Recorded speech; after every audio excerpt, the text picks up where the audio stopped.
नमस्ते। यो कविताको शीर्षक छ वाह तिमी वाह। तिमी बिना मरिदिन्छु भन्नेले हाँसी हाँसी जिएको देखियो। तिमी नै मेरो जीवनको गोरेटो हो भन्नेले गोरेटोहरू मोडिएको भेटियो। बादलमाथि उड्ने माया पानीको छिटामा भेटियो।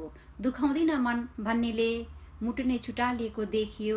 बाचा धेरै गर्नेहरूले बाचा तोडेको भेटियो।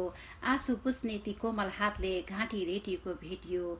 जीवनभरि नै साथ दिन्छु भन्नेले भालेको डाकोको साथमा छात छोडिएको भेटियो। लाउँदिन माया कसैसँग भन्नेले जोल बाँधी हिँडेको देखियो। वाह तिमी वाह। जाँदैन दिन तिमी बिना भन्नेले आज सजिलै दिन काटेको देखियो। तिमी त एउटा नायक रहेछौ, चलचित्र खेलिएको देखियो। मेरै हृदयको पर्दालाई तिम्रो चलचित्रको प्रमुख बनाएको देखियो। वाह तिमी वाह। धन्यवाद।